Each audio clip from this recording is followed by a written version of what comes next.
কারণ আমরা নতুন একটা পেজ খোলার পরেই আমরা আসলে পাগল হয়ে যাই কিভাবে আমরা ফলোয়ার আনবো। আমরা আসলে শিখতে চাই না, না শেখার কারণে এই পাগলটা মানুষ হয়। কারণ ফেসবুকের ভিতরে যেমন একটা উইকলি চ্যালেঞ্জ রয়েছে, এই চ্যালেঞ্জটা আপনার টেনশন দেয়, প্রচন্ড টেনশন দেয় যে কোথায় আপনি স্টার পাবেন, 103টা স্টার লাগে। সেই স্টারটা আসলে কোথায় পাবেন আপনি? এই স্টারটা আপনার টেনশন করতে হবে না। আপনার ফেসবুক বলে নাই যে এটা ফিল আপ করতেই হবে আপনাকে। কারণ ফেসবুকে এই উইকলি চ্যালেঞ্জগুলি দিয়ে থাকে আপনার মনোবল তৈরি করার জন্য আর মনটাকে চাঙ্গা রাখার জন্য। কারণ মানুষ যদি টার্গেট ভুলে যায় তাহলে কখনোই এগিয়ে যাওয়া সম্ভব না।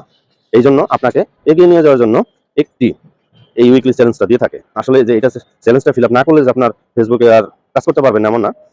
আসলে এটা প্রতি সপ্তাহ দিয়েই যাবে। আপনি সেই নতুন হন আর পুরাতন হন। তবে পুরাতন হলে টার্গেটটা একটু বেশি বাড়বে, আপনার ফলোয়ার বেশি লাগবে, তারপরে ভিডিও বেশি লাগবে এই ধরনের। আর যদি নতুন হন তাহলে 10টা ফলোয়ার দেয় কিংবা 5টা ফলোয়ার দেয়, 3টা ফলোয়ার দেয় প্রথম অবস্থায়। তো এগুলো ফিল আপ এমনি হয়ে যায়। কারণ আপনারা যদি চান তো এমনি এমনি হয়ে যাবে। এগুলো টেনশন করবেন না কখনো। কারণ এগুলো টেনশন করলে মাথা নষ্ট হয়ে যায় আর ফেসবুক থেকে মনোবল হারিয়ে যায়। তো আশা করি বুঝতে পেরেছেন। অসংখ্য ধন্যবাদ ভিডিওটি দেখার জন্য। আর নেক্সট টাইমে যদি আরো ভালো ভালো ভিডিও চান তো অবশ্যই কমেন্টে জানিয়ে যাবেন। আর যদি ভালো লেগে থাকে তো অবশ্যই আমার এই পেজটি শেয়ার করে দিবেন।